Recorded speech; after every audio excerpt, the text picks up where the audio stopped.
Bismillahirrahmanirrahim. Assalamualaikum warahmatullahi wabarakatuh. Allahumma sholli ala sayyidina Muhammad wa ala sayyidina Muhammad. Alhamdulillah pemirsa, salam jumpa kembali di program Kabar Petang edisi Jumat 11 Maret 2022 bersama saya Fauzi Sanjabir. Insya Allah dalam beberapa menit ke depan kita akan membaca, menelah berita paling menarik hari ini dan dengan narasumber yang berkompeten di bidangnya tentunya dalam sudut pandang Islam. Inilah Kabar Petang selengkapnya.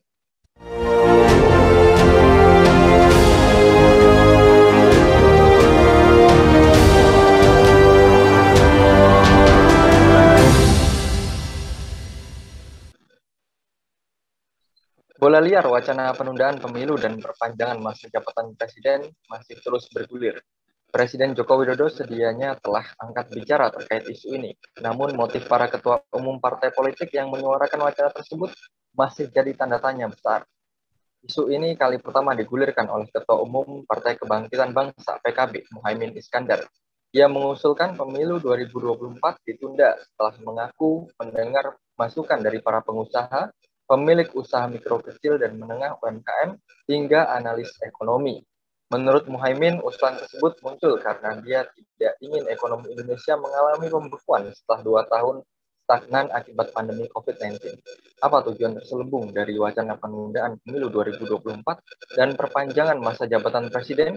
Bagaimana respon masyarakat terkait wacana tersebut? Dan juga bagaimana hakikat kekuasaan menurut ajaran Islam?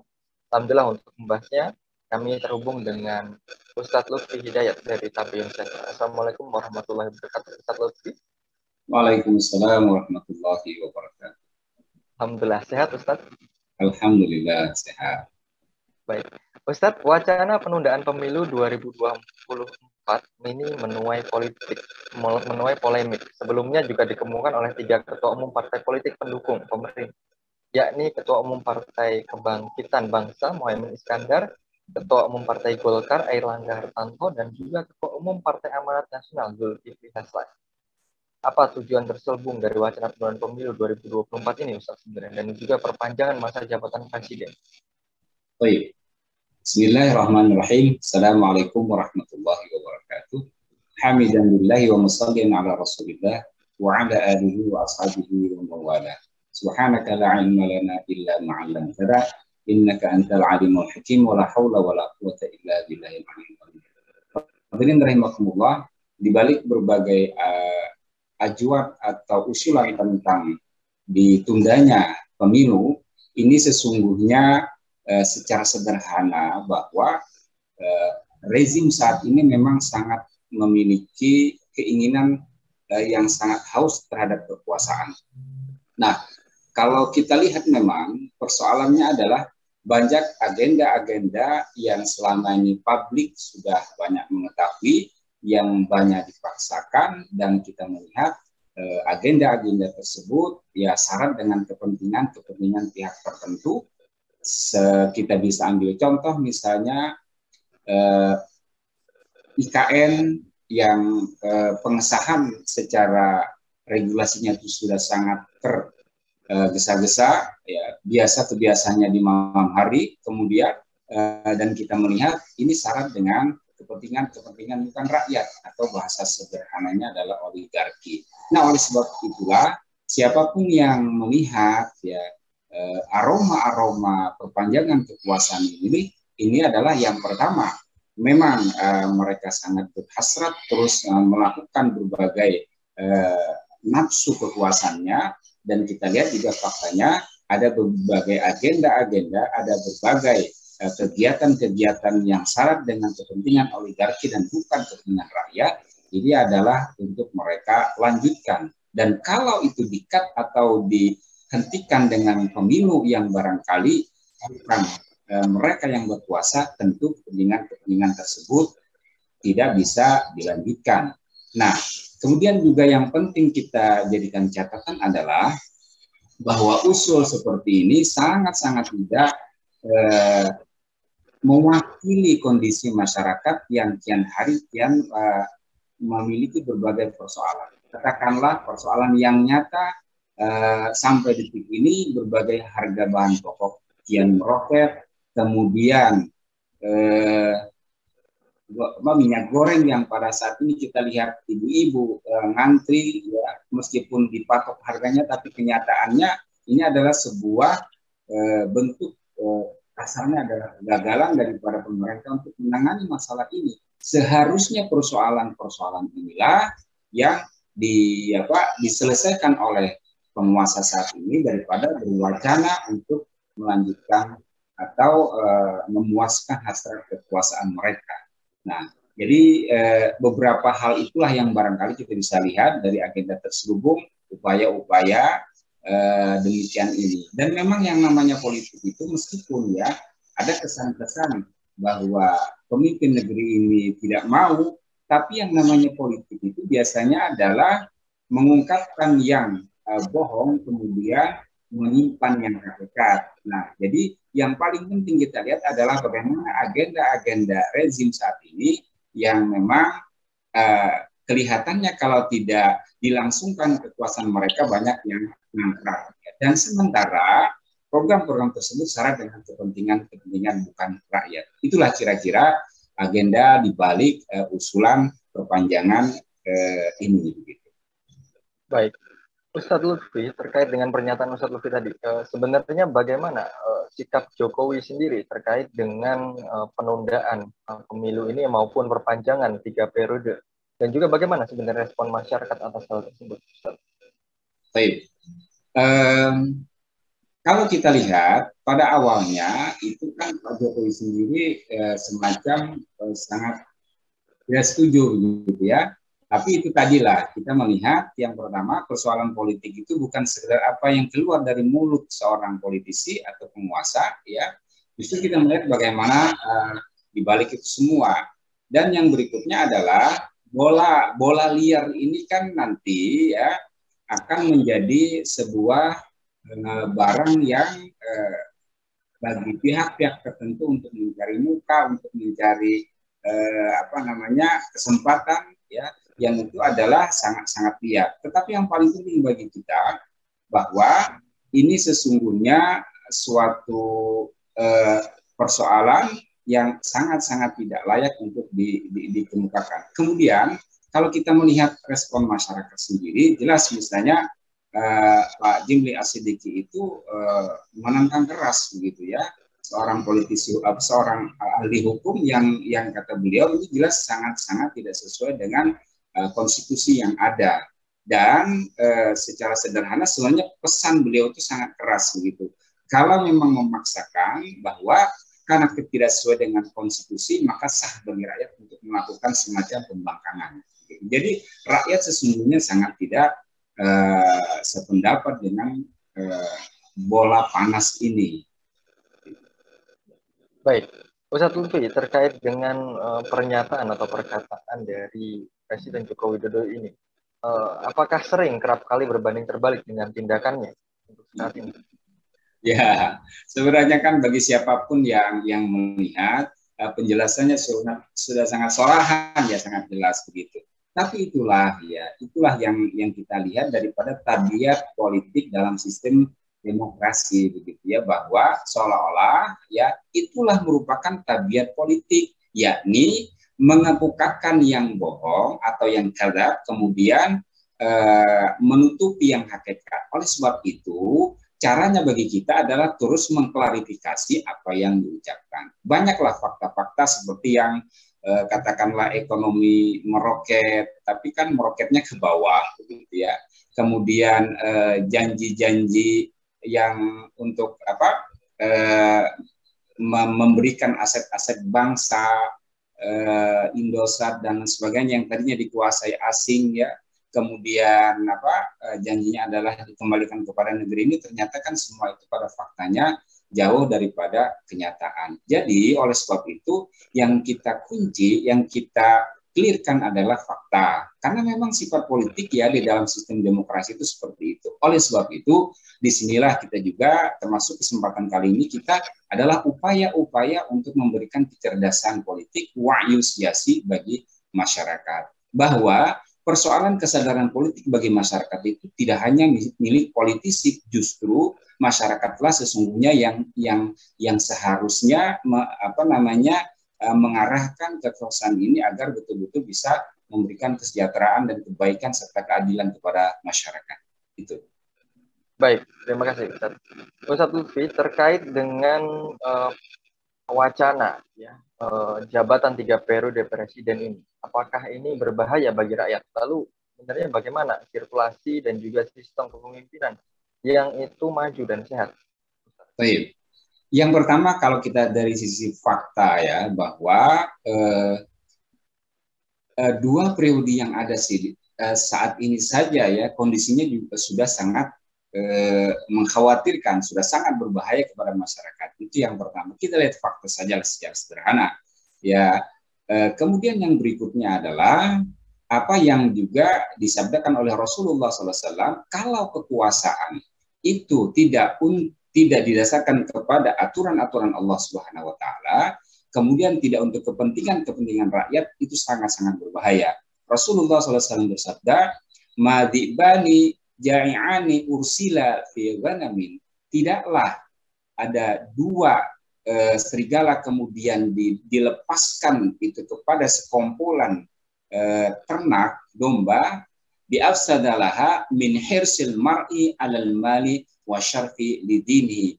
Tidak itu jauh lebih bahaya dibandingkan seorang laki-laki, seorang penguasa yang dia akan rakus terhadap harta dan kekuasaan sehingga akan merusak agamanya.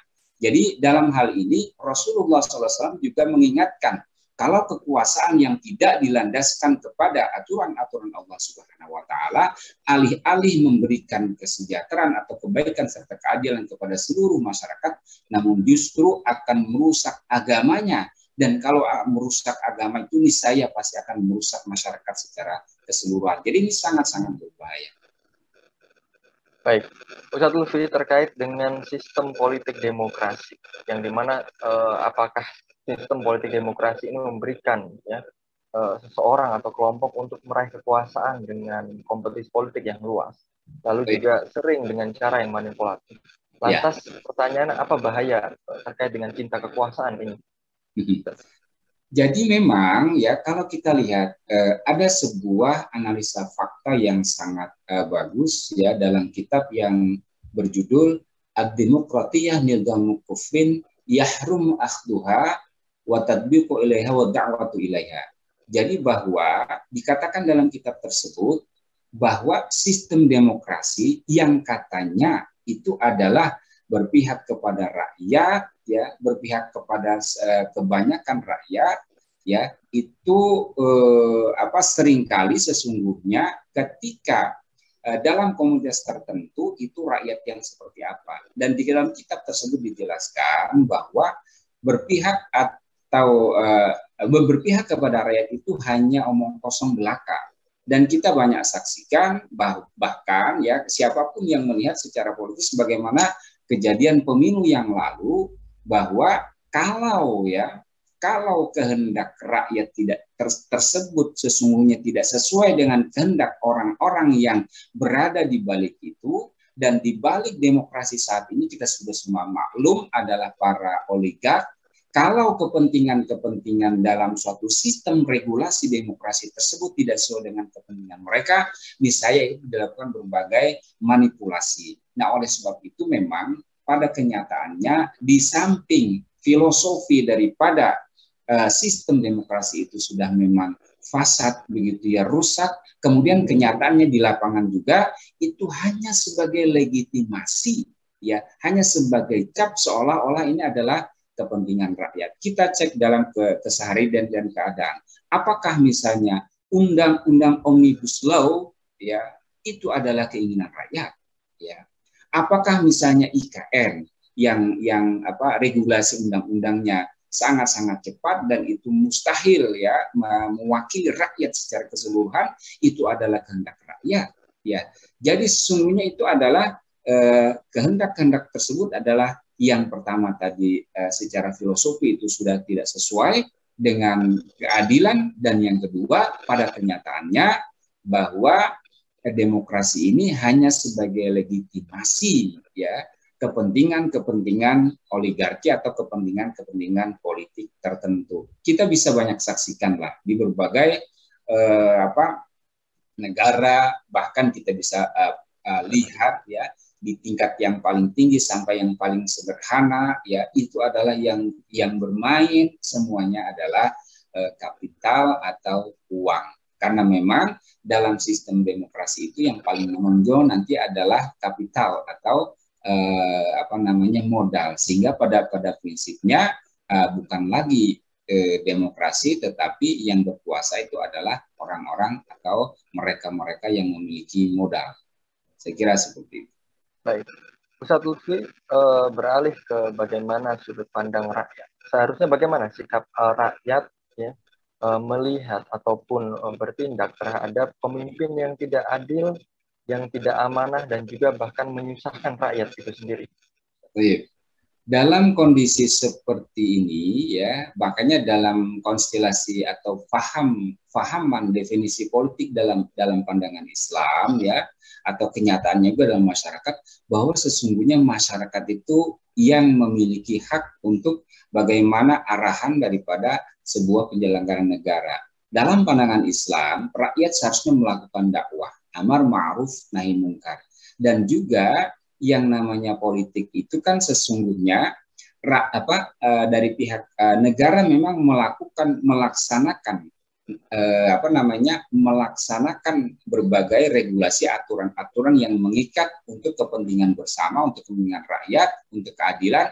Namun sesungguhnya rakyat itu memiliki hak atau memiliki sebuah kekuasaan untuk melakukan berbagai muhasabah. Jadi muhasabah yang paling penting bagi rakyat itu adalah dengan dakwah kalau dalam pandangan Islam. Ya, jadi kita jelaskan betul-betul fakta yang ada, masalah yang ada, regulasi yang ada. Apakah itu betul-betul memberikan kesejahteraan, kebaikan, dan keadilan kepada masyarakat, atau justru memberikan kebaikan atau kesejahteraan kepada kelompok-kelompok tertentu.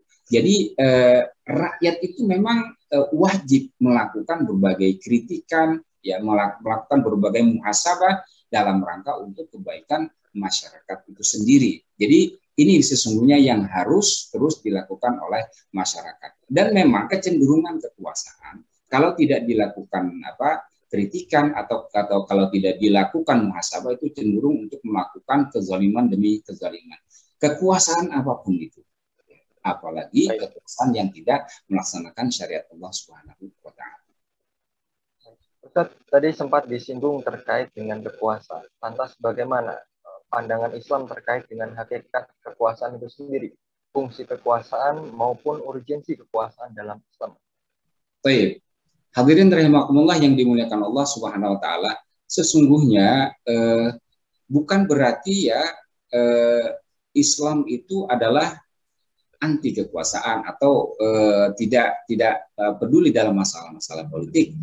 Bahkan sesungguhnya Rasulullah SAW ketika beliau diangkat sebagai Rasul, beliau tidak bisa sempurna memberikan keadilan kepada masyarakat ketika beliau SAW tidak diberikan kekuasaan. Bahwa di dalam surat Al-Isra ayat ke-80 Rasulullah SAW bahkan berdoa kepada Allah Subhanahu wa taala, waj'alni min ladunka sultanan nasira. Berikanlah kepadaku, kata Rasulullah SAW, di sisi engkau kekuasaan yang menolong.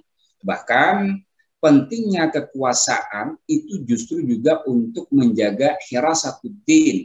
Imam Al-Ghazali mengatakan bahwa antara agama dengan kekuasaan atau aman, ya, sesuatu yang menjadi kembar itu. Agama itu penting sekali dan kekuasaan itu juga sangat penting. Agama ad-din itu adalah pondasi, sedangkan kekuasaan itu adalah penjaga atau harisnya.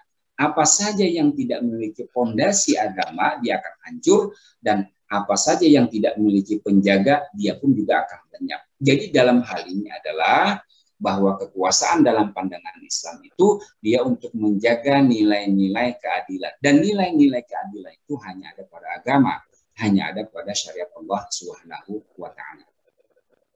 Baik, Ustadz Lutfi, lantas bagaimana bentuk kekuasaan yang disyariatkan Islam? Dan terakhir, bagaimana cara menegakkan pemerintahan Islam?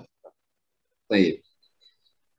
Kanat banu Israila tasusuhumul anbiya kullama halaka nabiyyun khalafahun nabiyyun wa innahu la nabiyya ba'di, kata Rasulullah SAW, bahwa kekuasaan politik sebelum Rasulullah SAW adalah para nabi.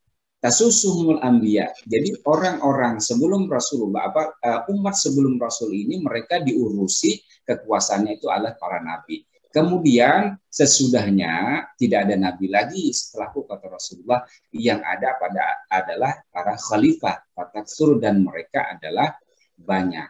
Nah, ini adalah landasan teologis, landasan syariat, bahwa memang dalam pandangan Islam bahwa sistem kekuasaan itu adalah khilafah. Ya, setelah Rasulullah SAW tidak ada, yang mengurus umat ini adalah khalifah. Dan ini juga terbukti sepanjang lebih dari 1000 tahun bahwa kekuasaan dengan sistem khilafah ini benar-benar memberikan pengayoman dan keadilan kepada semua masyarakat, baik muslim maupun non-muslim. Bahkan banyak futuhat dalam sejarah kekhilafahan dibantu oleh non-muslim ketika mereka betul-betul melihat keagungan dan kebaikan daripada Islam. Dan bagaimana metodenya? Metodenya adalah juga kita sangat bersyukur diberikan oleh baginda Rasulullah SAW, dan metodenya itu adalah dengan dakwah. Jadi kita betul-betul harus jelaskan perubahan itu adalah dengan dakwah. Ya, barangkali orang ada yang berpikir bahwa ini masalah cocok atau tidak cocok. Cocok atau tidak cocok itu kan keadaan begitu. Bahkan kalau kita berpikir untuk melakukan perbaikan dan perubahan itu adalah konteks dakwah. Banyak kenyataan-kenyataan yang dulu barangkali adalah tabu, yang dulu dianggap tidak cocok, kemudian pada akhirnya ketika dakwah itu disampaikan, ketika ruang penjelasan kepada masyarakat ini diberikan, maka masyarakat pada akhirnya sadar, dan disitulah terjadi perubahan. Jadi perubahan yang diajarkan oleh Rasulullah SAW itu dengan cara dakwah yang terstruktur, dakwah yang bersifat politik, tapi dalam pandangan Islam bahwa umat Islam harus betul-betul peduli akan berbagai hal yang mengatur dia. Kalau kita sederhanakan bagaimana Rasul memberikan contoh, baginda Rasulullah SAW bersama para sahabat, kemudian berjamaah mereka memberikan pandangan-pandangan, pondasi-pondasi Islam kepada masyarakat.